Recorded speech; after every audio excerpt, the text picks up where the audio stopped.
welcome back everybody. We are ready with the setup and I'm gonna go throw it over to Cypher and Sniper. Guys, good luck, have fun. Night or evening, wherever you're at, to everyone. I am tired, I'm really tired. and this is the winner of the game, of the race, which is the game itself. Yep. That's just how the race works. Welcome to Spectrobes. This is going to be something, for sure. Yeah, You cannot be ready for the game, but just give us a countdown, please. 3, 2, 1, go! So, like many other good speed games for the DS, we start off with an unskippable cutscene, followed by a bunch of text smashing, because why wouldn't it? Yep. So if you have anything to plug, this actually would be the perfect moment for it.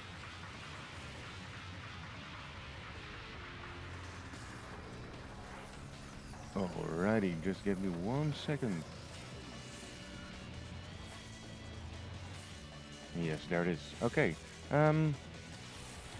Well, we have some things we can give away, and our sponsor for it is Nintendo.org. They, well, for every donation you're doing to the charity, you'll be eligible to win one of our amazing prizes sponsored by Nintendo.org. Any donation will get you a chance to win one of the prizes.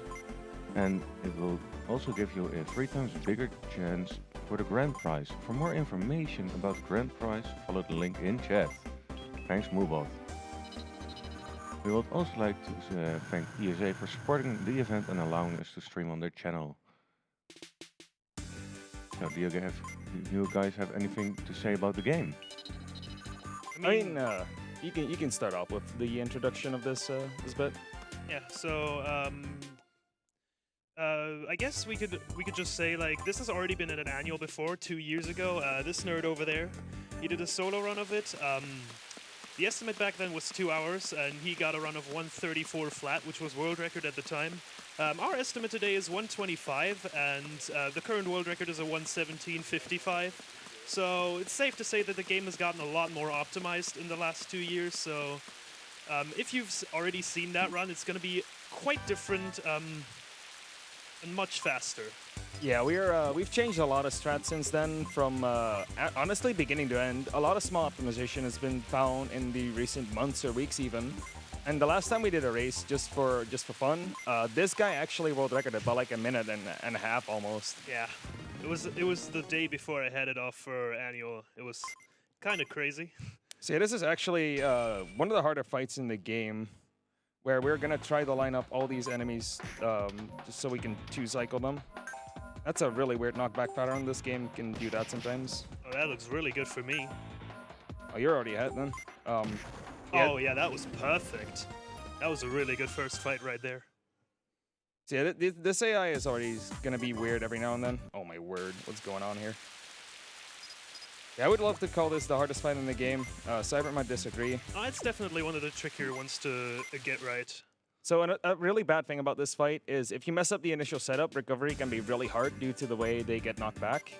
And I hit my enemy a little early, so the setup was completely off. And Cyber, I think, got the perfect fight. Oh yeah, mine was great. Yeah, one other thing that is optimizing this game was just finding ways to cut turns that you use in the fights. So finding ways to just kill the enemies as quick as possible. That was a pretty good example right there.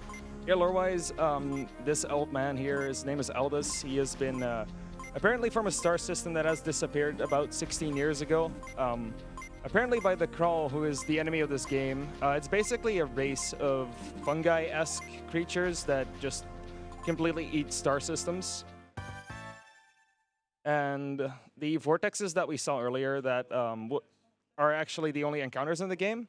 You can technically do this encounterless, but every time you do get hit, you lose about 13 to 13.5 seconds. Quick optimization I did there was walking up to the cockpit instead of going to the exit, which is what we used to do.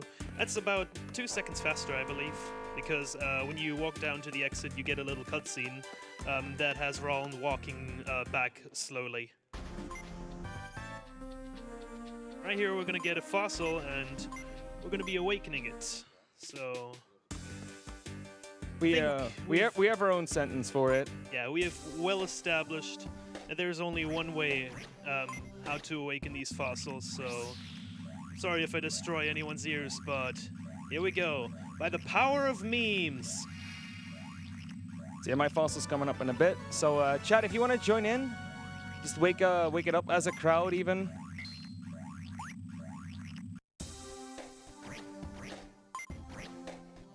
By the power of memes. There we go. Thanks, boys. Good job, crowd. I love you. All right. One thing about this game that it did really well, it tried to use the DS to its full extent. So that was like mic input, and we're going to see a lot of touchscreen-based stuff. Touchscreen is actually the big focus of this game, so most of the action is going to be down there. It's kind of a shame that in the speedrun we actually cut out what gives off the best casual experience, which is excavating minerals, which is what Cyber's going to do. So we just got an explanation on how excavation works. The child Spectrobe that is now following us, that just got awoken, is actually not capable of combat, but he is capable of finding fossils, minerals, and cubes. And we are now tasked to find 2 cubes. And there's actually a really funny optimization that happened really recently, actually. Yep.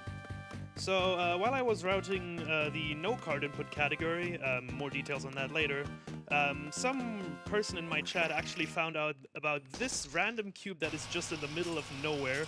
It's actually about 5.5 seconds faster than the cube that we used to dig up, so quick shout out to Mr. Bony Pants guy from my Twitch chat right there. Ugh, that vortex is in a bad spot. And from here on out, we're going to have to deal with these vortexes that are moving across the overworld. Like Sniper already mentioned, every time we run into one of those, it's a 13-second time loss, so we want to avoid getting into encounters as best as we can. Oh my god, please excavate that.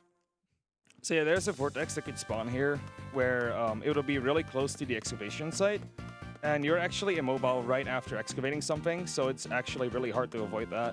And if it's close enough, it actually becomes unavoidable. It's pretty rare, but every now and then it just throws away a run. So with these 2 cubes, we're just going to return to the cruiser, talk to Aldous, deliver both, and we'll move on to the next mission.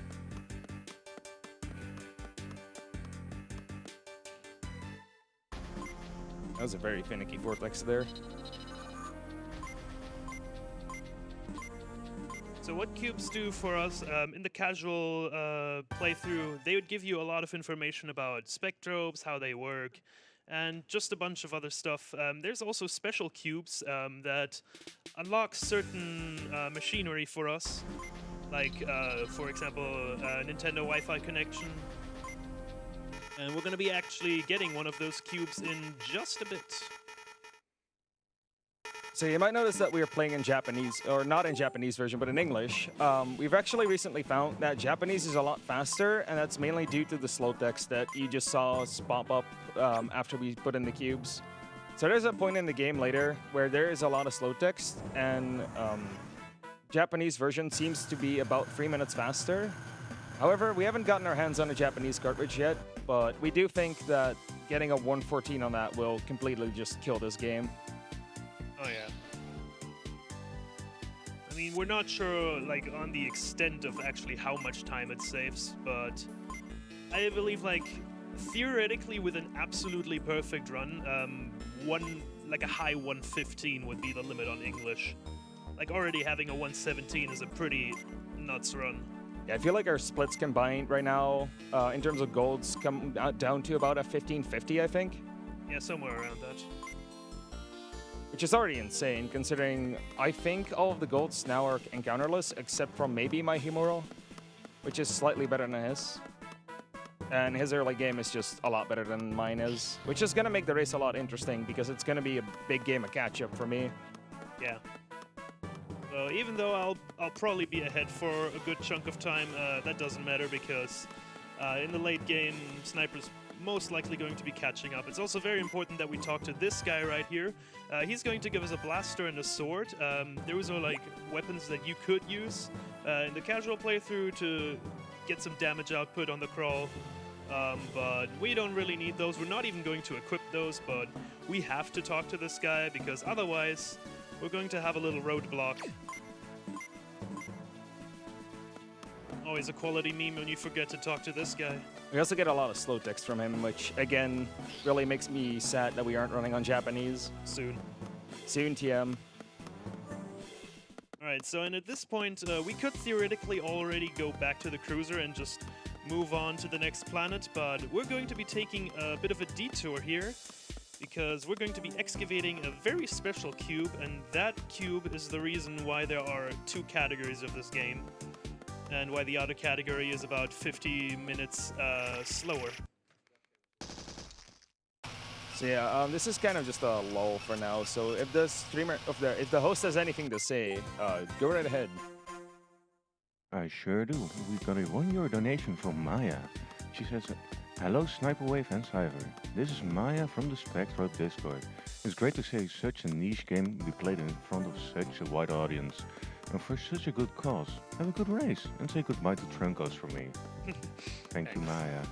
Yeah, about that comment later. But yeah, there's a really active community for Spectrobes in general. Yeah. They've been really trying to data mine.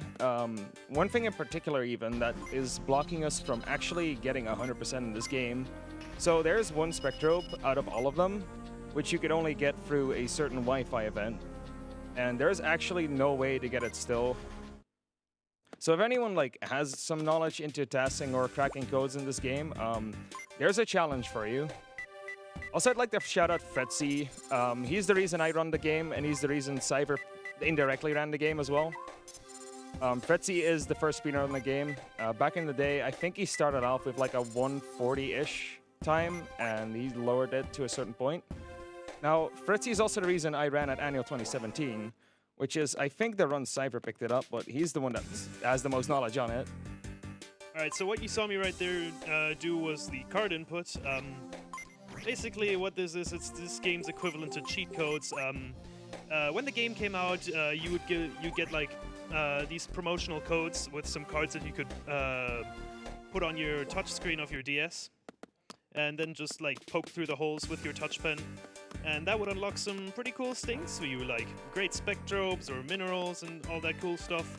But in this day and age, all these codes are available on the internet, and as Sniper mentioned, there's a pretty active community behind this game series, which is pretty surprising when you consider like this game was like never really that popular, and the last game in this series was like a decade ago at this point.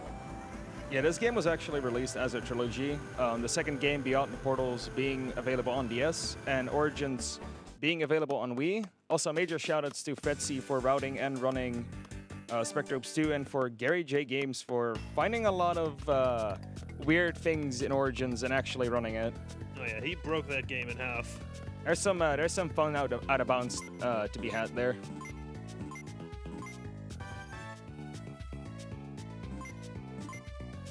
Right here we got the jetpack. That item will allow us to return to the cruiser whenever we want, unless we're inside a building.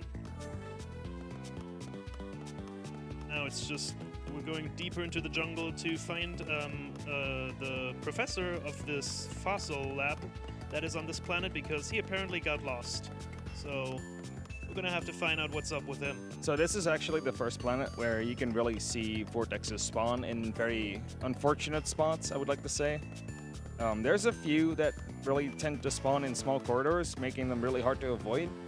And even if you're like not getting the encounter themselves, dodging the vortex on its own is a time waste. So it's more so a game of A, not getting encounters, and B, just praying some won't spawn, which actually happens a lot more in the later game. Yeah, I actually had a pretty good Genshi Forest right there. And we got another little fight coming up here. So optimally, this will be done in 2 attacks. These vortexes are quite sketchy on my end, but I went through without encounters. Oh, no. So this fight is actually really interesting.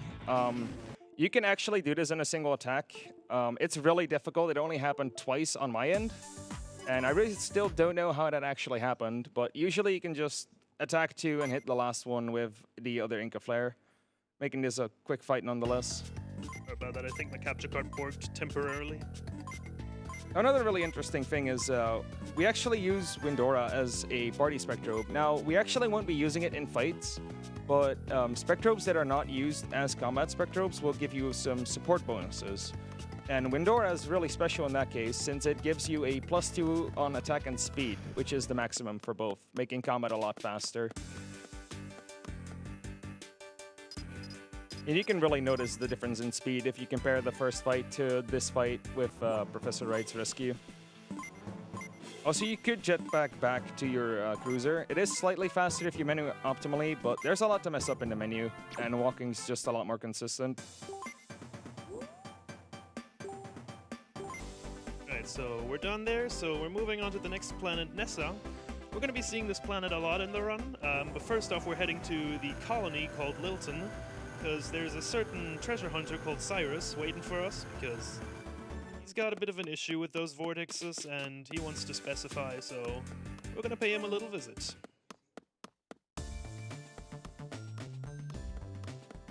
And I guess another thing to talk about is right here, 2 years ago, you would like go downstairs into that background that you see right there and sell a mineral that we would also get via card input, because we would usually back then take it way safer by selling a ruby mineral to get a lot of money and then buying armor later on, because there was a certain boss that would give us a lot of trouble, but eventually we just said, screw it, we're taking it risky.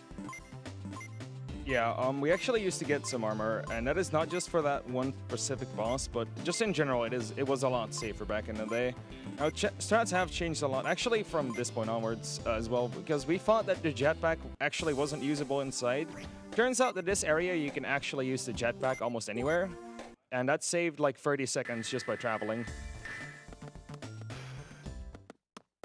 Alright, so we're now tasked with finding a certain object called the Blue Keystone, and we're going to be finding that in the ruins of Nessa, so that's where we're going to be heading.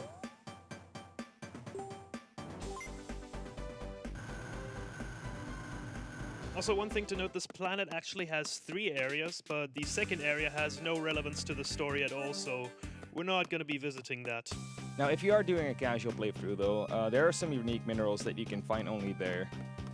Just as a heads up. But yeah, there is no story relevance to it. I don't actually know why it's included in general. Probably just to throw off the players and to introduce the rotation mechanic. So by spinning the planet with your touch screen, you can actually just visit different areas. I think is a really creative way of world building. Alright, we're coming up on our absolute favorite spot in the entire run right here, so let's see what happens here. This vertical hallway. There's a certain thing that can happen. Yep, that guy right there. So this is the friend we know as Hall Crawl, or we refer to it as getting ruined. Now, for every time we are getting one combined, I will donate €1. So I'm already at 1 to a maximum of 6. We'll both be seeing it up to 3 times. Yeah. This is the only really unavoidable encounter in the game, and we're gonna pass this 3 times. So you can just randomly lose 40 seconds in your run. And I also got mine, so goodbye 13 seconds. Yeah, it's just one of those really silly things, and like even in my world record, I had all 3 times I passed by that, I got them 3 times. Now there technically is a way to despawn them. There is a way to manipulate the seeds, but restarting your DS and actually resetting the seed takes longer than just hoping it's not there.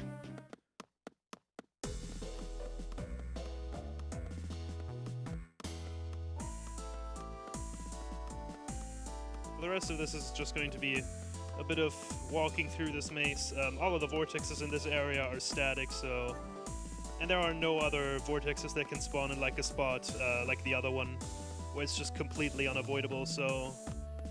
Really, as long as you're paying attention, you're not going to be getting any vortexes inside of this part.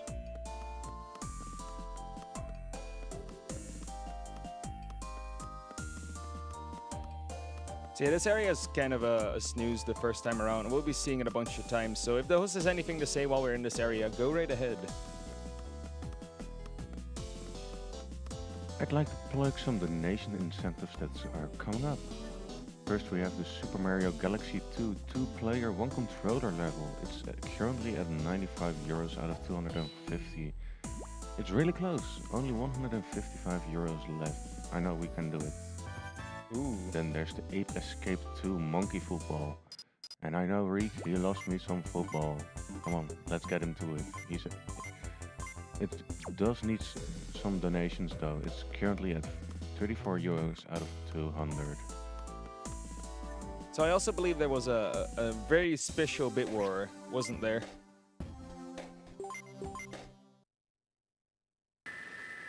There's tons of bid wars, but one personal favorite of mine is the Link to Faces of Evil versus Zelda, the Wand of Gamelon game choice.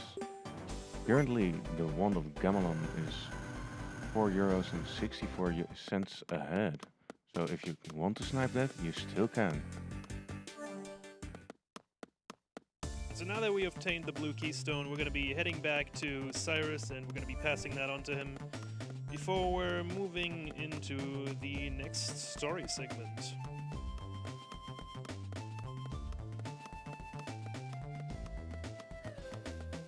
So it's kind of a shame it hasn't happened, but every time you touch a planet, there's a single frame where you can hit the area button early, saving you up to 1 second in most locations. And there's actually one location where it does save 3.5, but we'll get back to that later. I'm hoping to get at least one this run. It's really hard to get though. The cube that we get in exchange for our blue keystone that we found for Cyrus is the Zeta cube. That would actually be a very important cube for the casual playthrough because it would unlock Spectrobe evolution, but since we already have final form Spectrobes thanks to card input, we really don't need to analyze that ever, so we can just move right ahead.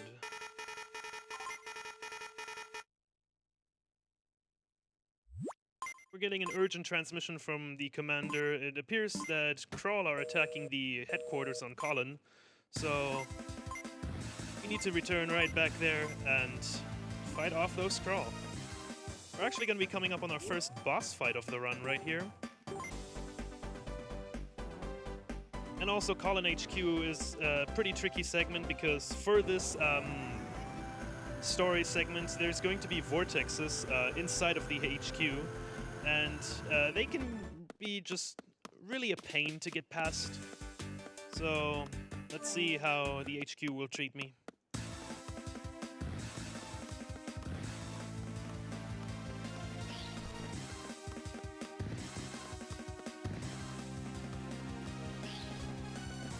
Good luck on hallway, by the way. This is probably one of the worst segments to move around in. That being a really good example. Oh my god. So there's 4 directions on your screen. So the top screen, you actually have a bit of extra view, so you can see the vortexes coming a lot more easily. Now, vortexes coming from the side and down can be a really big manga-esque moment, as the crowd is already saying. Oh yeah. I was kind of lucky that I didn't get any encounters there, so... Whew. Alright. Boss time. This is another relatively dangerous fight because we can get 2-shot by this guy. But hopefully I can get the quick kill on him. Let's see. Good luck. This fight has actually surprisingly have given me a lot of trouble in the practice room earlier today, so I'm kind of scared right now. Don't worry, man. I had one of my own as well. So boss fights in this game are kind of special where they're... Oh my god, I actually died. Ah, yikes. So you want to punch that minion a bit later than I did? So yeah, AI patterns in this game are fixed to an extent. So if you move the same, the AI will do the exact same thing. So what you see me do now is move slightly to the left. That will make the enemy target the closest thing to him, which in this case was the right Inca Flare. And now we're just going to hopefully chain him. If not, you can just attack him an extra time and he'll fall over, just as what happened on my screen. That's kind of unfortunate as Cyber died there, but I've had a boss fight of my own that gave me a lot of practice, or a lot of issues during practice, which is actually a lot slower to die on. Alright, come on. Second try. Also, I'd like to mention that there is no such thing as really being ahead in this game, due to mostly even the encounters themselves. So I can very easily get 7 to 8 encounters more on certain planets later in the game, and Cyber can catch up really easily. So no matter how unbeatable a certain person looks in the race, they are actually very much beatable. I think though the worst race I've ever had, I had 31 encounters, most of which being in very tight corridors, and that was like a 126. Meaning that compared to world record, you can lose 8 to 9 minutes without that much difficulty. There we go. Bit of a dicey fight on my end still. This guy's just not been nice to me today.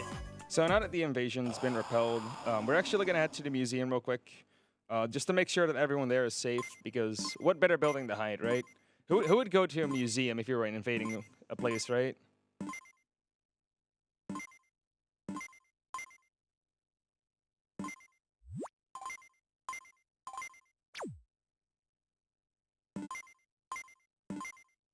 So yeah, Rallon is debatably not the smartest character of the cast, so he's being sent out while the others devise a strat. Eldest is there because he knows the most about to crawl, and Gina is just quite smart, actually. So this is Dr. Webster. He really doesn't have this much to say in this game, but he gets to have a bigger role in Beyond the Portals. Just kind of nice. Right now he's just a cranky old man, really. He's also very cranky that we apparently have seen a keystone looking just like the one he has in a museum. Also, a small optimization found back when I was still running the game back in 2017 is that you can jetpack back and then walk to the left, saving a bunch of travel time. Yeah, when you come from the HQ, it's actually not worth using the jetpack because you're already that close to the cruiser anyway, so really the menuing that it would take to use the jetpack would just take longer than actually walking up to the cruiser. That's why you didn't see me use the jetpack there.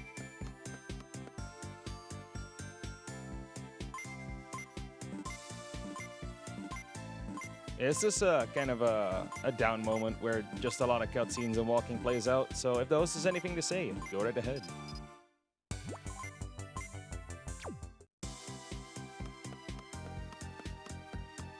Well, I do want to remind chat that you can use your free monthly Twitch Prime subscription right here on the ESA channel to support both us and ESA, and you will get access to both our emotes. Thank you, Captain. So right now we're being sent to Ziba, which is the furthest planet we can really reach in the solar system. Apparently the moons have been getting out of whack a little bit, so we do have a slightly stronger ship hull now, just to kind of deal with the magnetic field on Ziba. So we're just gonna walk back to our ship and go to Ziba real quick. Now that little room up there with the green arrow is actually a practice room for excavating. So if you really want to practice just getting things perfectly, maybe do some mineral ILs just for fun, because there is an in-game timer. We're actually like thinking about making some kind of memer board for getting a best time on a certain mineral. Pretty sure that's actually only a thing in Beyond the Portals, that practice room. Oh, there actually are a few minerals in this one. In Beyond the Portals, there's a lot more you can do, though. But that game is... there's a lot about that game that's different from this game. Also, coming back on that Zeta Cube we got, the Zeta Cube actually makes the no card input category a lot more faster, does it? I know you've routed most of it and know the most about it, so... Yeah, we definitely make use of the Zeta Cube in that category. So the real difference between no card input, as you might think, is not using card input, but what that also means is that it makes it a lot more difficult to obtain the Spectrobes. So routing minerals and leveling up and all that stuff is just being done on the fly. Meaning that there's just a lot more luck involved, as well as skill, because the fight gets a lot harder. So you might see us just like wreck a boss in 2 to 3 hits, but in no card input, you're gonna have to work on. Oh, nice! They actually got one of the fast travels right there. So you saw me hit the area button earlier than I was supposed to do there, so that's pretty good because I'm already behind, so I could use any time save now to catch up. So yeah, Zeba is the first planet where encounters can get really dicey, so you saw me walk on a very narrow bridge. Now, some of the tornadoes tend to be slightly faster than others, and the faster ones actually are really hard to avoid. You actually have to guide them to the very bottom or the very top of the bridge, and then walk down all the way on the bottom. And it's really tight to actually do so.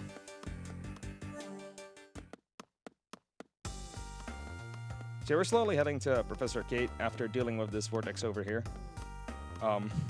She actually knows a lot about just things in general after we've crash landed, because apparently the magnetic field for Zeba was too strong to actually land normally. And Kate is saying that the moons have gotten completely out of hand, and we are thinking that it might be the crawl. So in order to leave the planet, she's giving us a demagnetization unit, and there's a funny thing in this game that I tend to forget, because due to muscle memory, I tend to walk back to the cockpit a lot, and you actually have to talk to Gina. So usually in races, we tend to meme around with yelling at me to talk to Gina. And I actually did it for once, so can I get some applause from the crowd here? I did not forget to talk to Gina. This bridge is really screwing me right now. This is already the third encounter that I'm having. Yeah, this cyber screen also shows off how bad encounters can get and how dicey the run can be. But as bad as that bridge might look, this area also has some very interesting vortexes on its own, where on 2 different instances, we just pray it doesn't appear. And sometimes you just get unlucky. And the first one actually didn't appear, so right there on the very first ramp, there's a... Oh, wow. And as I say, I got another one. But as you spawn on the screen, slightly to your left of your view, one of those vortexes actually spawn. And if you don't walk up the moment you see it, you're just losing 13 seconds. What is this vortex? And wow, right that here? vortex is really bad in your end. This game really hates me right now. Don't worry, man. You'll catch up in Himuro. My practice went really well, so that means this run is going to be absolutely horrid. Oh, man. Yeah, we're slowly heading to the end of the first Red Moon, and this little walkway actually can contain some very bad encounters, like that one. And those are practically unavoidable unless you have some godlike reflexes. So I just tend to pray and hope I don't get them, and usually that works. If I get 1 or 2 encounters, that's not that bad. Yeah, Zeba moons are very rough in terms of encounters. The vortexes are significantly faster. They're almost just as fast as Rijn, so whenever someone comes from... speaking of talking to Gina... Frig. Can we give Cyber some applause as well? Why is talking to Gina such a meme? I mean, Gina's kind of annoying throughout this run. She tells us a lot about the older strats that we used to use in 2017, one of which will be mentioned later on. She also like mentions at some point, almost at the end of the game, like, "Hey, Rijn, you're almost there. You can do it," and just wasting 10 seconds that way. We actually really tried our best to skip that cutscene, but we really just couldn't. And I think Cyber just got Skater Boy, which is what we referred the very first vortex to. At least he didn't hit me. So this blue moon, I think it's Akaboshi is the blue one? Aoboshi is the blue one. Aoboshi. Actually has some really bad encounters. I personally think they're faster than on Red Moon, but... I think they're equally fast, but they just have some really horrible spots they can spawn in. Yeah, this is really the moon where you start praying that nothing really goes wrong. This is also where PBs come and die. Sure. I think Cyber is going to use a different strat on the boss than I do, because I honestly just haven't put my practice into it. And there's a really safe strat, and there's a slightly riskier strat that can save you 6 seconds.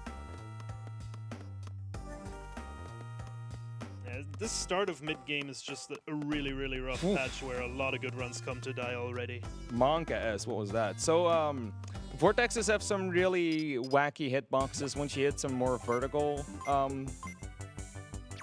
walkways, as you could see on that on that ramp there. You saw me walk down like almost on a spot where a normal vortex would have hit me, but because it's vertical, I feel like the hitboxes move upwards slightly. So yeah, this is the second boss of the game. This is Skessa. there's a really easy strat and there's a slightly harder strat. Cyber will be showing off the harder strat. So back in the day before we had the attack boost from Windora, we actually used to do this boss very differently, and this took like 2 minutes just by managing their health properly. So right now we're just gonna let this guy spin out, and we're just gonna use a special on him and remove him from existence. So yeah, he's stuck there. Wait, how? What just happened? Wait, I have never seen that before. So that is amazing. So what's supposed to happen is that the fire from the Inca Flare would actually hit the Skessa and would do a lot of damage that way. Well, I got another pretty Oh, my terrible word. encounter. Okay, so I got him back into that pattern. So he should be spinning around like he normally does. And stop at a different spot now, maybe? No, it does not. Okay. So I'm just going to get myself a rematch on this guy. And I missed the entire window because he is in a different spot. So I'm going to lose a lot of time to this boss. It's been a really long time since I've seen this pattern happen. So bear with me for a bit as Cyber catches up. And hopefully I'll be able to show off the quick strat. So I actually only recently found this one. This is probably the most recent optimization. And it was just like kind of starting as, okay, what if we could just hit him while he's spinning around in the arena? So I was just kind of memeing around on stream trying to find a setup for it, and lo and behold, this is what I came up with. Oh my word, what just happened? Okay, I'm just gonna lose a lot of time on this boss. You can hear him spin off screen. You can actually not hurt him during that. So you're gonna see me reset the cycle a lot of times. And Cyber's already gonna catch up to me. So this is one of the instances where this game you can just lose you a lot of time randomly. Oh my god, capture card, please. Stop that. Tech issues, the real final boss of the game. Yeah. Oh yeah, and just like that, I'm ahead again. That's the game for you. Yeah, you basically lost the same amount of time on Jeforma as I did here, because we're like back to where we were. Oh yeah. We're like 15 seconds apart again. Oh yeah, this race is not over until it's over. Oh my god, jetpack menu, why? And I think that actually messed up. Like, that strat is actually kind of free. A thing that went wrong there is that I was slightly positioned to the left too much, so I didn't have Skessa in the hitbox of the Inca Flare. Even though it looked like that, the hitboxes are slightly disjointed every now and then, and Inca Flare's fire is definitely one of those cases. So the Kroll Nest wasn't on Ziba's moon, which is the furthest they could really reach. And they are appearing to be running out of time. And apparently the final planet of the system, which is Mado, completely just disappeared. So all this is saying that that is probably the Kroll's Nest. However, we cannot reach that right now because no manned spacecraft in this solar system has not reached the outside regions of the solar system itself. And now Kate joins in, saying that she apologizes for dropping into Discord call randomly, and tells us that she has an idea of herself. So we're going to have to do Ziba mainland again, which means we're going to have another round of bridges. So get ready for some fun, and also get ready for some donations if the host has any of them to read.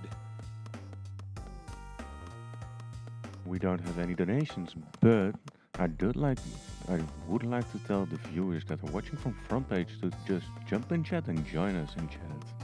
And well, for those new people watching, I'd like to tell who we are. We are BSG, the Benelux Speedrunner Gathering. We organize bi-monthly gatherings in the Benelux. We are currently streaming our annual event live from Hotel Asteria in Venray, the Netherlands. We raise money for the Dutch Cancer Society. It's a nationwide organization committed to fight cancer while aiming for more cure and a higher quality of life for those already battling the disease. All of your donations will go to the Dutch Cancer Society.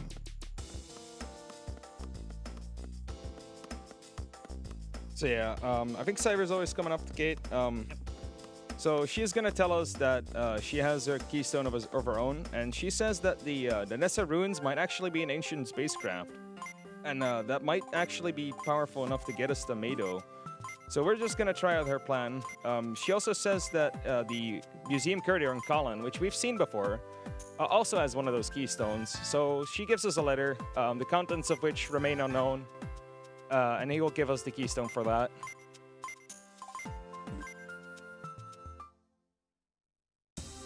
Yeah, this segment of the run is just going to be us mostly revisiting areas we've already been to. So that was mainland, so now we're heading back to Colin, and after that it's on to Nessa Ruins once again.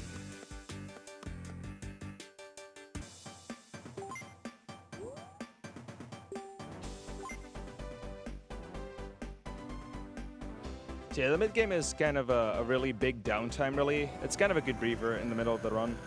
But after this, the pace just really picks up really hard. Oh yeah. There's also a few bosses coming up that are that have given us some trouble in the past, and for me in the present. But I'm actually gonna take an extra heal for that, if that might be needed.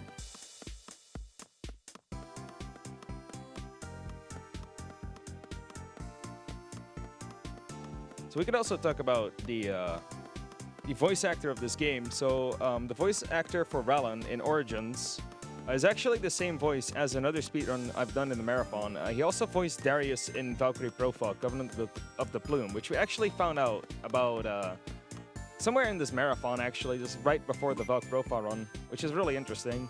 Yeah, we were just like randomly looking through voice actors of Valk Profile, and we were like, what? Yuri Lowenthal? We know that name. Speaking of that name, the Spectrobes community has actually had an interview with him recently. They do a lot of interviews with people that either have developed or voice acted in Origins. And it's really interesting that how such a community can do so much. Really just a big shout out to all of the moderators and people in the Discord there. It's a really good time to be there. There's always some people talking about either the wiki or figuring out some info in the games, or even glitch hunting every now and then. So with the 2 keystones in tow, we're just gonna head back to the ruins and see what happens if we put them in their rightful place.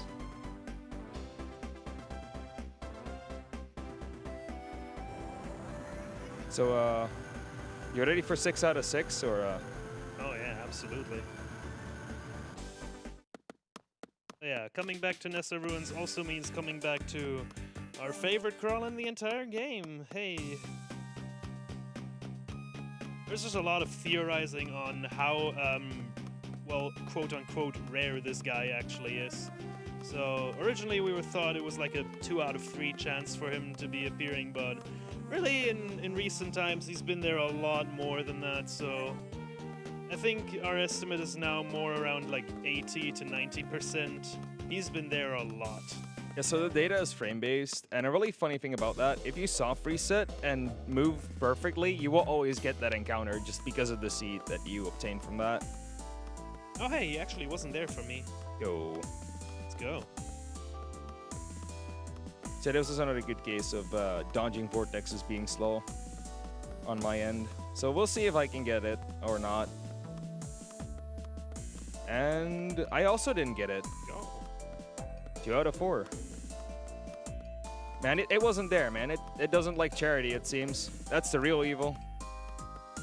Yeah, you shouldn't have said anything about like donating for every time he was there. Yeah, it was all to save time. Don't worry about it. Oh, hello. Oh, that guy outside can be really awful as well. So vortexes spawn the moment you enter a level or enter a different screen, and they move randomly from there. That is actually not seeded as far as I'm aware. Yeah. Also, walls in this game are miraculous. You can just get stuck in random places every now and then.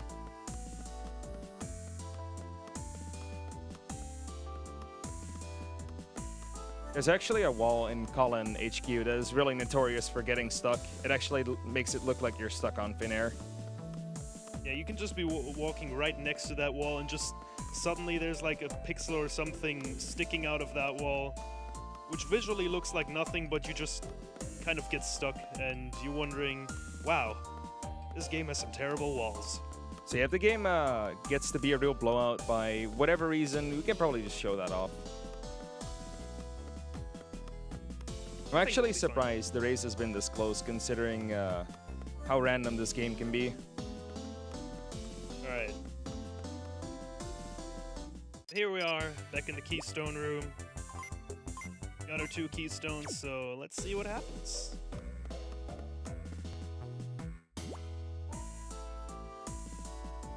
So we're actually halfway through the run, and this is kind of the end of all the calm things, really. There's one little section that I really like to call calm, but there's a Hawk Crow in there, so can you really? Not really. It's always a tense moment. Yeah, we can now confirm that the Crawl is actually evil, because the moment you say you're donating to charity and they aren't there, they are really evil.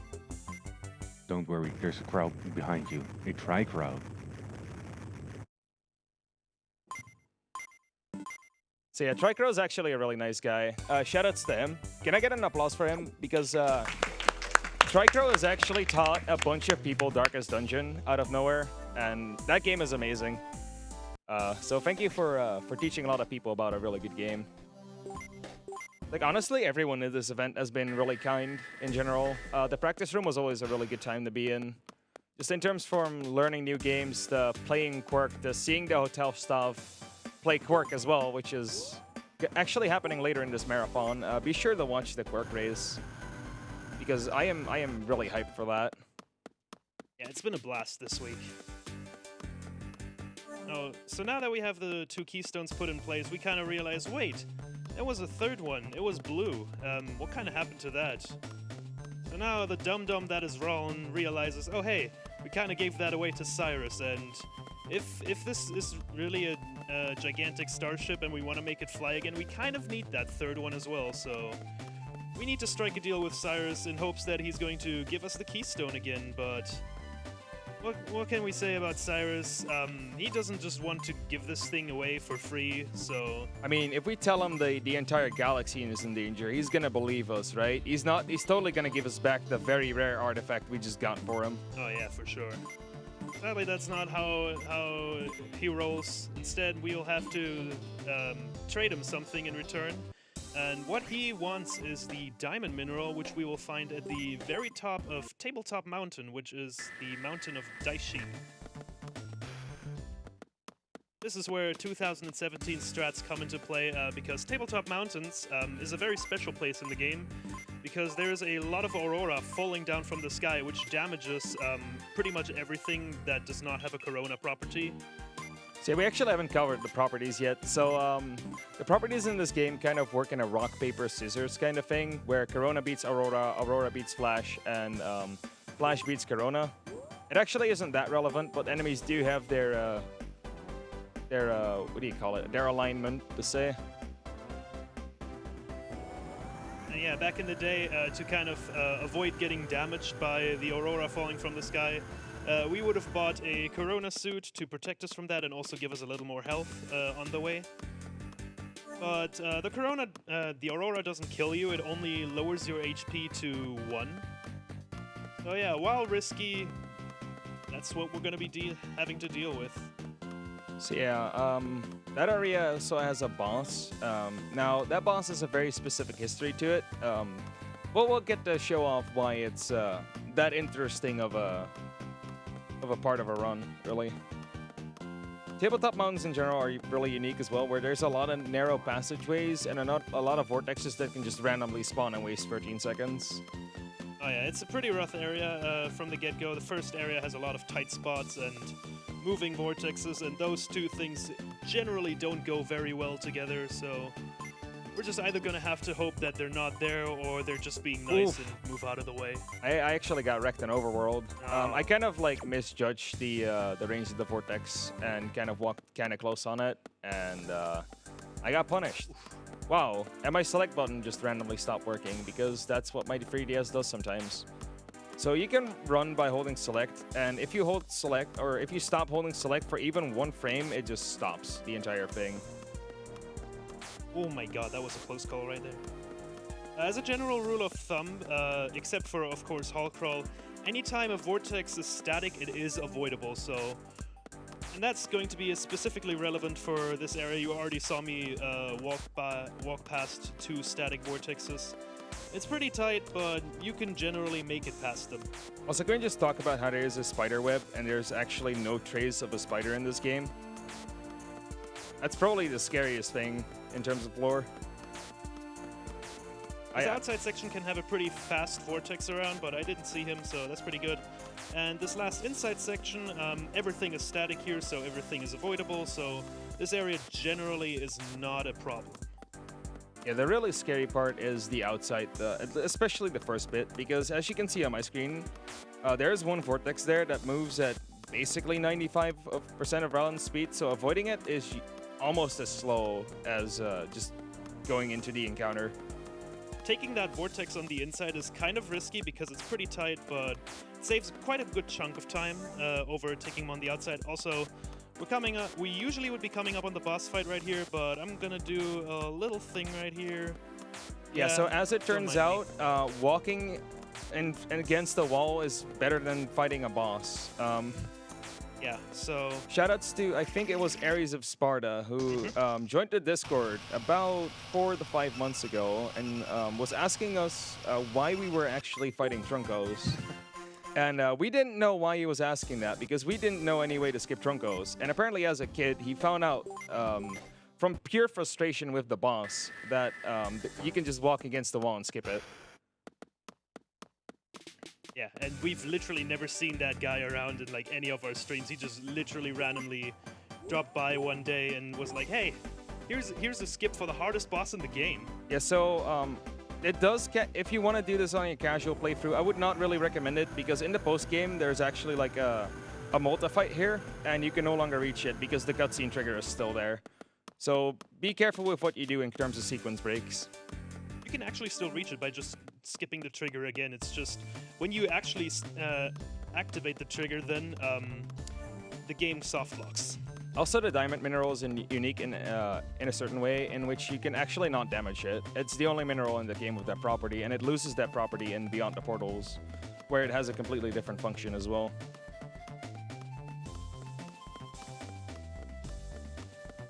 So yeah, this is the Cyber slowly coming up on late game, and that is where the time loss really starts getting the people at times. Oh yeah. I think there is a certain planet where we have both gotten between 1 and 15-ish encounters, and the theoretical maximum encounters you can get is 28.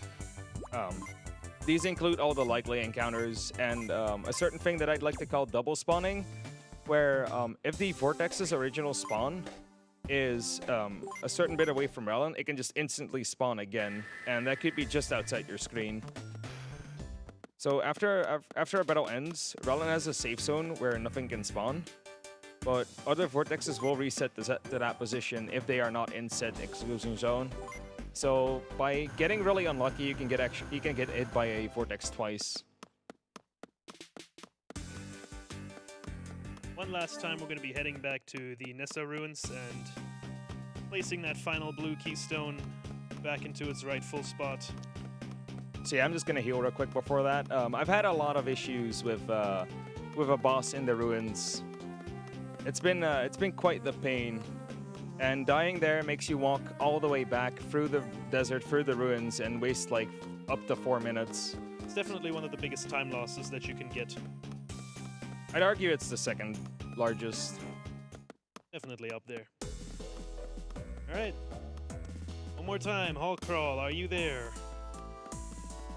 Am I donating an extra euro? there. It does Yes. look like it. Maybe they're not so evil after all. See if it's 3 or 4. I already had a 1 out of 3 in the practice room today, so having another 1 out of 3 would have been a bit too weird. Yeah, I've practiced the upcoming boss a bit, and I've gotten 11 out of 13 of my run-throughs in the ruins, so... Oh my word. That's a rare spawn. So sometimes you really just forget that some spawns exist. That happens. There's a lot of spots that things can spawn, and this is probably one of the worst ones. Usually it goes off way further to the left, and sometimes you just disregard things because they never happen, and you'll get punished for it. So while we're enjoying the amazing music in the ruins, host, do you have anything to say? I sure do.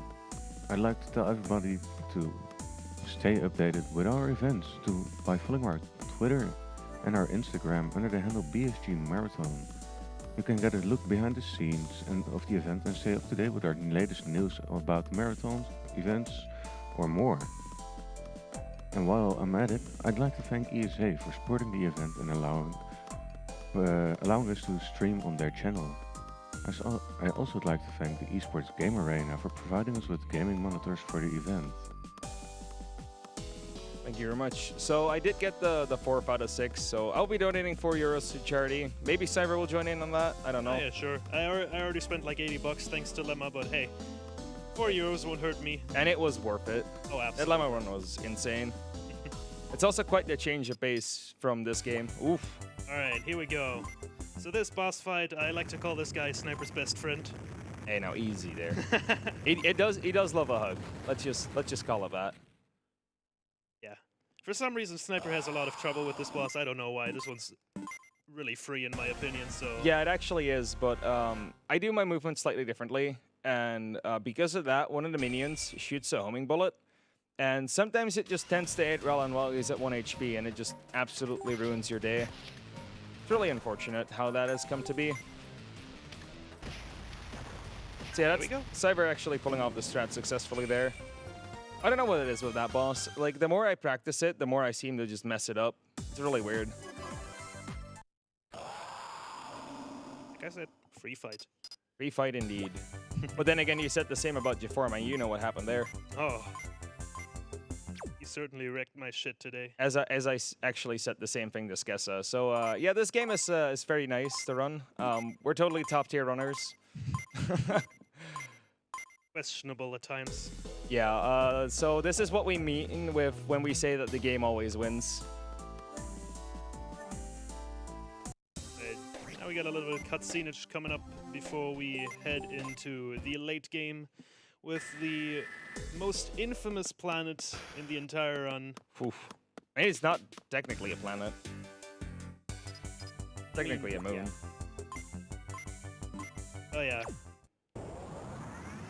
Say it after my splits, Himuro sucks. Oh yeah, you're absolutely right about that.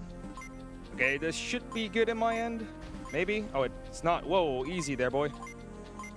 Oh, yeah, I'm just gonna reset the phase real quick. I'm really scared about what that boss can do and what the minions can do. Actually, am I? Am I really? Nah. Okay, maybe I am. Heck. This boss can be, I don't know what it is. Like, whenever I do a normal race, this just goes fine, and sometimes it just does this. So I was debating between resetting the phase, which you can do by just charging the bar to full, and then doing a special attack with both. That just gives you a fixed phase, and you can get a really easy strat from there. But if you hit him with 2 more fire attacks, it also just works. That's also a thing with this game. Like, things go right so often that you sometimes just forget what to do when it goes wrong.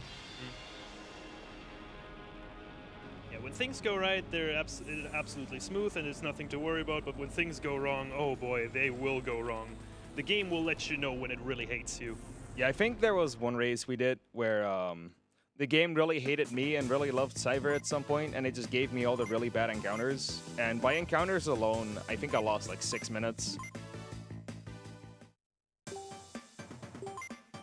Alright, so now that we have our the ruins as a starship, we can now head to the last 2 planets in the system, Himuro and Meido. So Rijn, being the kind of guy that would just like head face first into any sort of threat, we're thinking, oh yeah, let's go to Meido right away. But the Crawl kind of have a different plan for us. They really don't want us to just barge in like that. So they say, yeah, no, screw you, you can't enter. So we're kind of forced to land on Himuro instead and figure out a way to get past that wall of Crawl. See, this is the dreaded planet where you can get up to 14 to 28 encounters depending on your luck. Usually, we consider between 3 and 5 to be a good Himuro. Yeah. And saying that a 40-second time loss is a good thing, yeah, that should speak for itself, really. Yeah, this can go anywhere between a single encounter to double-digit encounters, and both of that would just be perfectly normal because, yeah, that's the planet for you. Also, I think we're gonna use different strats here. So because I healed, I cannot use a strat that Cyber might be using. Depends. We'll see what he does. Because he has 1 HP, he can do a Death Warp by just forcing a death after a long walk. Which, oof, that was a nice vortex there. Yeah, that actually could save a bunch of time. It is technically slower, but it's a lot more consistent due to avoiding a lot of the really bad vortexes in this game. This long bridge right here can have like up to 3 vortexes, I believe, so pretty good that we have none of them here. Yeah, I think 3 is the worst we've ever seen. Yeah. So the main goal of our exploration on Himuro is this planet consists of 3 main areas, I want to say. The west side, the east side, and the control room. So we need to go to both the west side and the east side to activate a switch. And that will give us access to the control room. West side is relatively chill. Not too many troublesome vortexes here. But if you don't pay attention, you can still easily run into one face first, like I did right there. So yeah, that happens. So yeah, the entire reason we couldn't get tomato is because the planet was kind of covered in crawl, meaning it was A, invisible before anything else, and B, there's just too many there to actually land. So we're gonna need to find a gigantic source of light to kind of just break through. Fortunately, Mado is just so far away from the sun. Also, can we just talk about how good the song is on Himuro? Like all of this game has really atmospheric and chill music, and then there's just Himuro, which is an absolute banger. Right, so one encounter up to west side switches, pretty average, I'd say. I'd consider that pretty good. Just need to pay attention on the way back. Nope, that's a second one. Ooh, time to catch up. Seems. Yeah, this is where my where late game is. So I've actually compared our average splits on Himuro, and he is usually saving 2 minutes in the early game, and I'm usually saving 1.5 on average, which is really interesting as a demographic. So this is where I really need to catch up. Not getting an encounter so far. Going on the west side is good though. Really nifty start Himuro.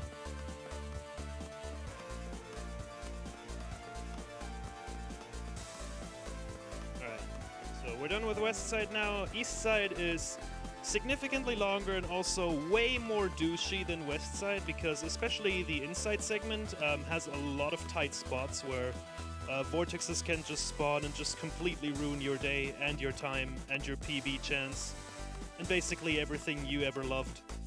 Yeah, Himuro is a special kind of evil. Also, can we just talk about last year and why this race actually didn't happen? Yeah, so this we already submitted that last year, and it also got accepted. But annual 2018 kind of went south, like, a lot, so... Yeah, we had to ban an entire disease for this year, which actually went pretty well, I'd say. So a lot of people got sick, and I was kind of too tired trying to clean up the mess as a first aider. So we couldn't really do the run without, well, kind of dying on site. Yeah. So it was moved to this year. I'm really happy we had another chance to show off this run, because it is a lot of interesting dynamics, especially as a race where anything can happen from start to finish. Like Cyber's still I feel like he's about, I'd say, a minute ahead, but there's a lot of things that can happen. May even be a little more, honestly. Yeah, even on the final 2 planets, losing up to 2 minutes really isn't that uncommon. Ooh, that's a really bad east side vortex. Yeah, I was afraid of that. Alright, so now that we have both switches activated, I could choose to do a death warp like Sniper mentioned, but there weren't really that many silly vortexes on the way, so I'm just gonna go for it. So, of course, that guy just moves right into the way. I mean, this is a good time to show off the death warp. Yep, let's go.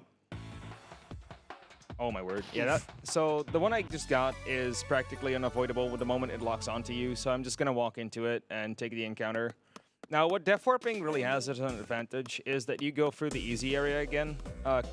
So the area with the bridge is basically where you need to go. You actually go to the control room from there. It is slightly faster to retake the east side, but if the moment you get 2 or more encounters on the way back, you're actually off a little slower.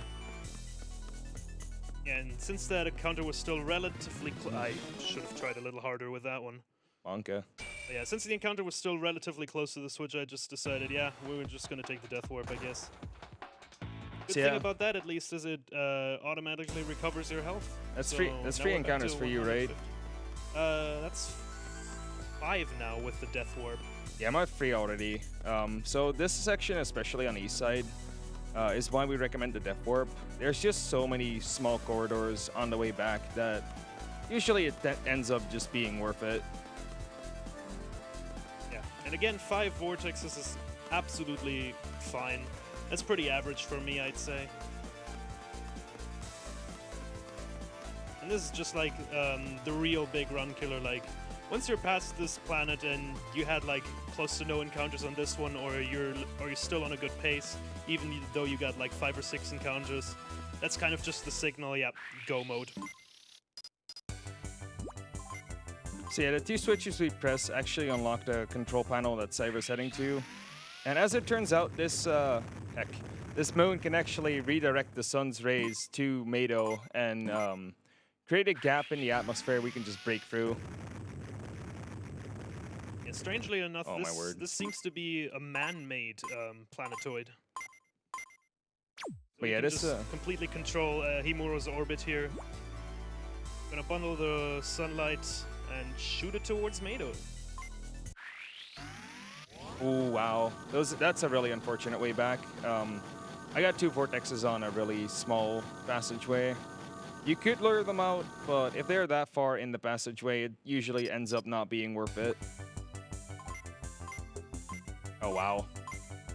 Okay, your Himura is now better than mine. So this is just an example of how fast things can go wrong.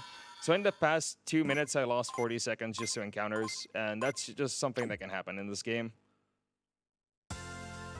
While we were just kind of like turning around the orbit of Himuro, we found something else along the way, and that is the relic crystal. Right now we have no idea what it is. It kind of looks like a cube, so maybe Aldous can tell us something about it. Let's head back to the cruiser and see what he can tell us.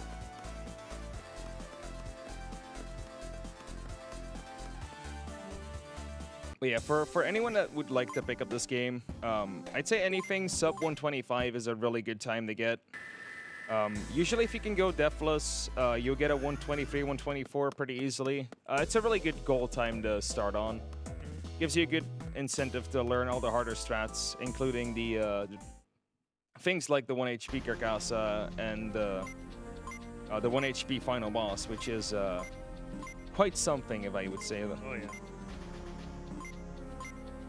Get me started on how many runs died to that. So yeah, optimally you do the final boss on 1 HP as well, but since Cyber Death Warped and I healed for Carcassa, that's not going to happen on our screen, which gives us some extra lenience on that fight. So right here, the game kind of gives you a choice because you can choose now to go to Mado, obviously, since the path is clear.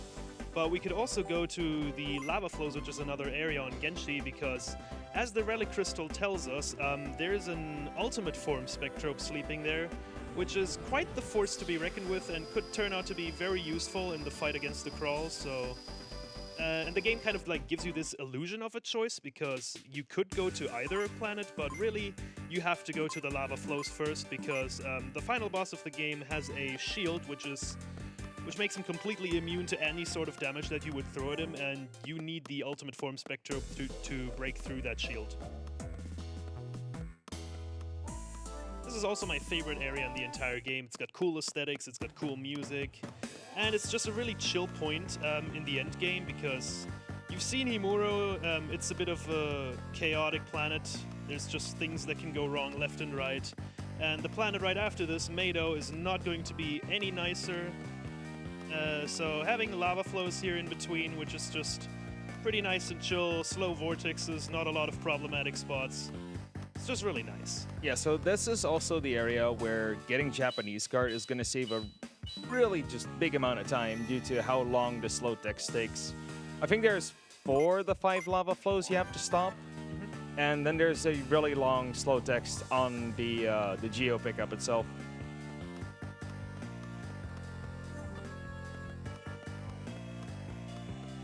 So yeah, there's actually more than one geo.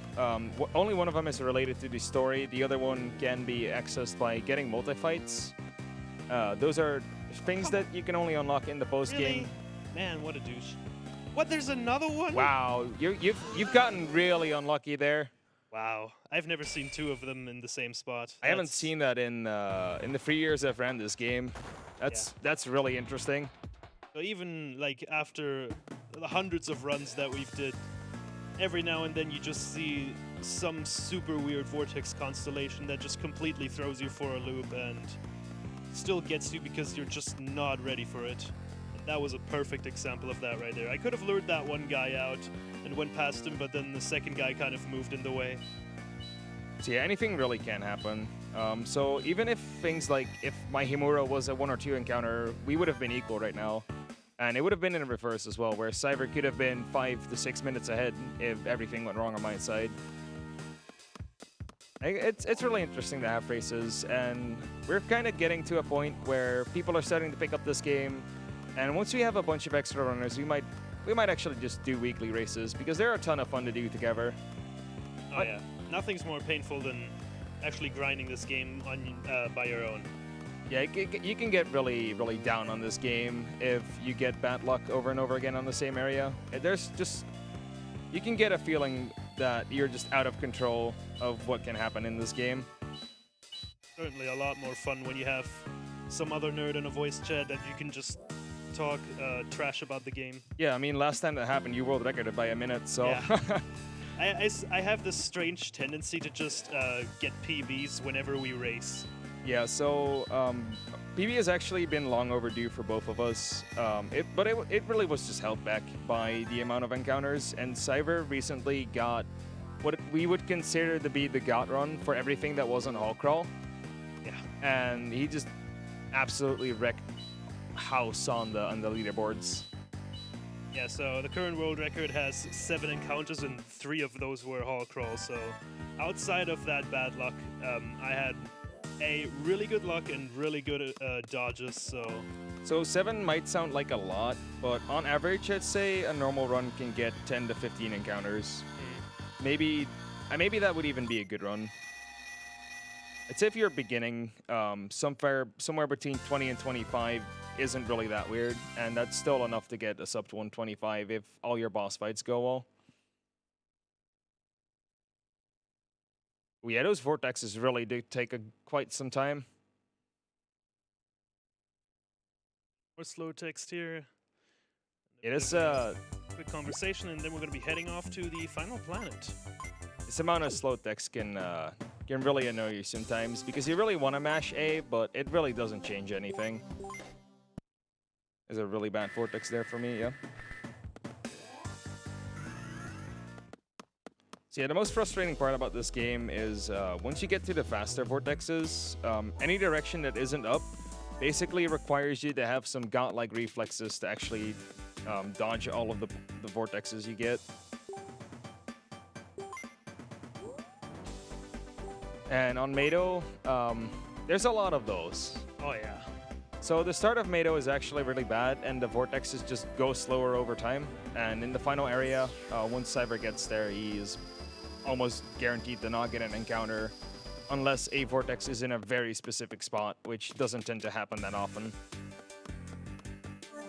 It's totally still possible. Also, we're gonna get to the best worst cutscene in the game. Everybody hates it. Ekin Gino. It is actually just Gina saying we're almost there, and she wastes 25 seconds doing so. Why it is in the game, I have no idea. Thanks, Gino. I also don't think it plays if you don't have the Geo, right? I am not sure. I'm actually not sure on that. If there's anyone from the Spectrobes community watching, please state the facts in the chat. Right, so that is the first really problematic vortex. A guy in the labyrinth, you just have to get really lucky that he just, by some weird grace of God, moves out of the way, but he rarely ever does that, so if he's there, it's best to just try and run face first and hope that he just moves. If he doesn't, too bad. So I got myself a Geo as well. So the Geo is actually required to beat the first and final phase of the last boss. The final boss fight actually consists of 3 phases, but we'll get to that in a little bit. So, Mado itself is actually a really interesting planet. So the atmospheric soundtrack really gets you on a really creepy vibe on what is going on. So, with the ruins there, we actually might think that is just an overgrown planet that once had civilization, but there's no sign of anything about the planet, and the planet actually doesn't return in the future games. So there really is just a gigantic gaping hole in the lore, making it an even creepier place. Sadly, didn't get any fast planets on my run. Kind of unfortunate, but they're really hard to get. They are firm perfect after all. Oof. That's a really good Mado on your end. Impressive. Oh, yeah. This is only one vortex so far. So Mado is a planet that can go pretty wrong pretty easily, especially on this section at the end. So the passages have a lot of height differences, and the moment you're on a more vertical, plane, you are going to get wrecked by hitboxes every now and then. My Mados have been actually really good. Yeah, that's a recently. really solid Mado.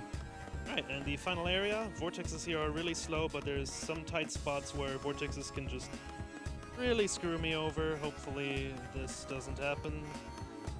Final opportunity right here. Okay. Good That's job, a one Cyber. encounter Mado. Can we get an applause for that? That's actually really rare that happened. So the average Mado is like 2 to 3 encounters. Also, for some reason, I walked back up, and this hole is really weird in where you have to walk away quite a bit because it just doesn't want you to return until you actually get that one off screen. It was accidental, but it's kind of cool to show off. Alright, and we're coming up on the final boss sequence here. Ooh. Zeta, please just don't choke that. I'll try my best.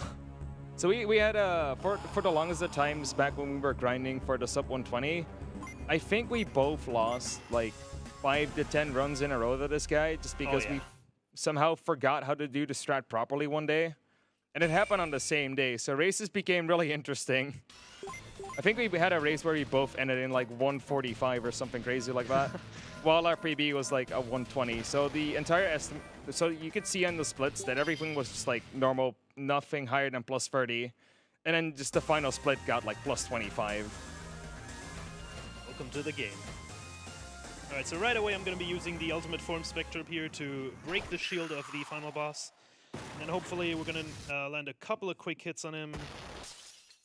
This fight's going to be over very soon. So actually for Tech Dusk, the time isn't happening until we hit the final input, which is a text box. So after the 3 phases of the boss, there is an actual cutscene that lasts about 50 seconds, and on the final fade out, it is the end of the run. A couple of minutes until then. This gigantic mushroom-like creature right here, it emits spores and it appears to have healing powers. So right here we get our HP restored back to full. But this not only works for us, but also the Crawl, as we figure out, as the guy that we just defeated seems to also be slowly coming back to life. So we're kind of coming to the conclusion this is the source of the life of the Crawl, so we need to get rid of it. That's a pretty easy fight, though, because this thing can't move and all it has are these 2 Zeppy, which won't deal a lot of damage. Yeah, those Zeppy are actually enemies from the very first planet, so they're really weak. I think they do like 16 damage to Rallen, and we've got beginner armor, so they're kind of a joke. This fight is honestly kind of a pushover.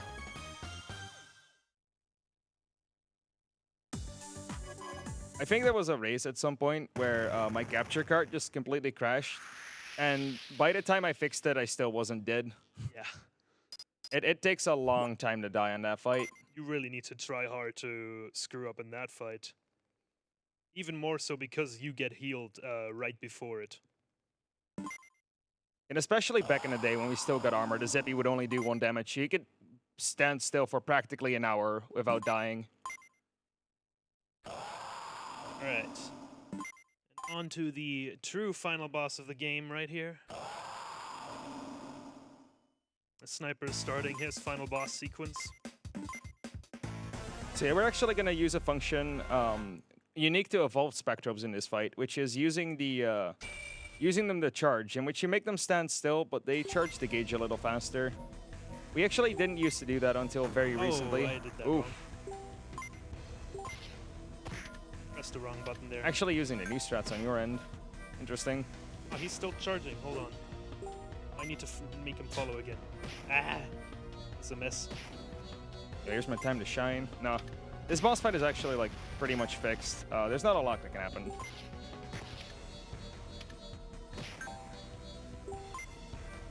Like, there's actually not much leeway in terms of things that can go wrong. Ooh, they actually hit each other at the very same frame. So there's a very weird thing in how priority works. Sometimes one Spectrobe gets hit when the enemy itself is a hitbox, but any other thing just makes it so they hurt each other at the same time. So for instance, Skessa is one of those things where sometimes Skessa hits Inca Flare first on certain angles, because Skessa itself becomes the hitbox, and so does Inca Flare. We don't necessarily know how that works. Yeah, it seems like Cyber is really on its way for quite a decent run, actually. Seems to be getting like a 121, give or take. Pretty clean ending to Goblada right there. I think you got a 121.10 Yeah, there. That's a really low solid. 121. That's a solid marathon run. Oh, yeah. Yeah, there's actually nothing that can go wrong aside from his A button dying. I think you can still advance text by cutscenes still, so it's gonna take a lot to not have you finish. So you see me use a slightly different strat where I tried to draw the aggro to Rallen while I double hit, while I use 2 specials on the Zellies. I'm actually not sure which is faster, but it shouldn't matter all that much. Yeah, just a couple of text boxes here left on my end, and then we're going to be coming up on time, so tech, get ready for that.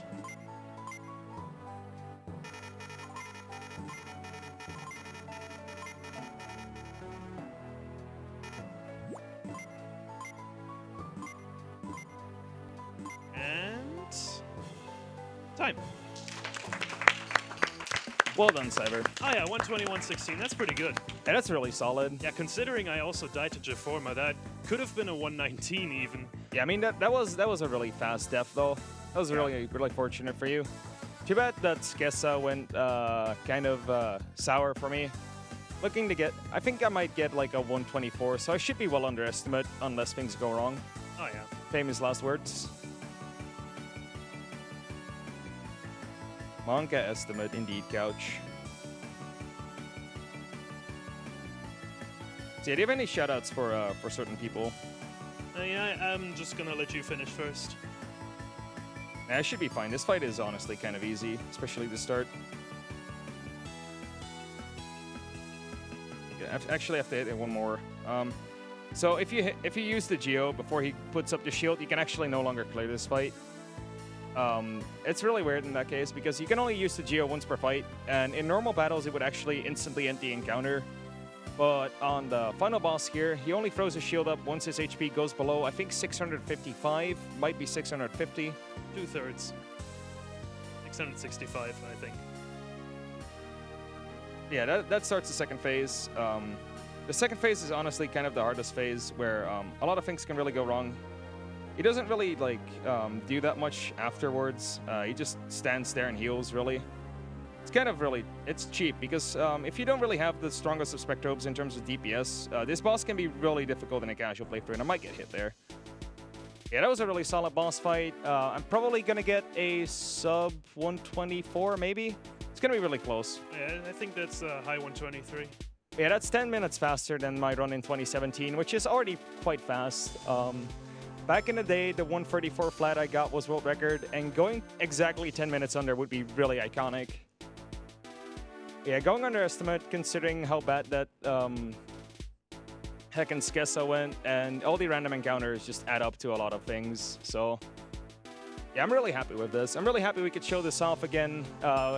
Thanks to BSG for giving us a second chance. Thanks for the entire Spectrobes community, both the general community and the speedrun community. Both are interlinked, so you can access the Spectrobes speedrunning Discord from the speedrun.com page, and from there will be a link to the general Discord as well. I would like to especially thank Maya for both donating during the run Oh, by the way. Time! Okay, I actually had to interrupt there, I'm sorry. But yeah, Maya and all the other mods for really just shouting us out a lot of times. I'd also like to shout out for this guy right here. I think you actually got a few runners into this game as well. I think Beanie found this game for your stream as well as Ares of Sparta. Might be. I don't know. I'm not sure. Yeah, there have been a bunch of extra runners to this game.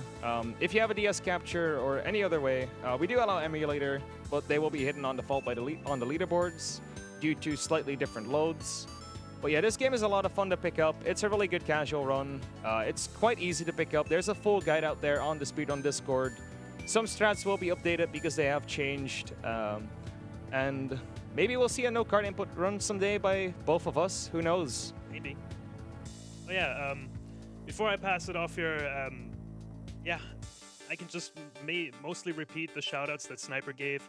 Big shout out to the Spectrobes community. It's honestly quite impressive that after like a decade of not having a game in this series, there's still such an active community behind it. It's just super cool. And yeah, especially big shout out to this nerd right here, because about 1.5 years ago, when I was just like kind of looking through my old childhood games, looking for some new stuff to speedrun, I came across Spectrobes, and I was wondering, okay, what's the speedrun of that like? So I looked it up, found this guy's run, which was the world record, which was also the run that actually introduced me to BSG. So kind of weird how that works. That 2 years later, I'm now sitting here together with this nerd at the same event. With a world record. Yeah, racing. 2 world records even. Yeah, it's honestly crazy. So thank you, Sniper. Thank you, BSG. Thank you, Spectrobes community. And thank you, Cyver, for actually racing me for the quote-unquote second time in a row. Yeah, it's honestly been quite a ride, and I'm just super happy that all of it happened. It's been quite the experience for me. So. And we hope you enjoy the rest of the marathon, because there are still a lot of runs coming up. We are on the final day because it is Saturday local time. We have only like 17 hours of marathons to go.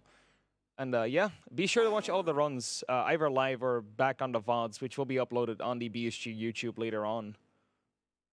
So yeah, with that, I guess we can pass it back to the host. So yeah, have fun with the rest of the marathon. Alrighty. Thank you, Sniper Wave and Cypher, for the amazing run. Next up, we have SteamWorld Heist, Casual Percent from Trycrowd. I'm excited. But first, advertisements. PogChamp,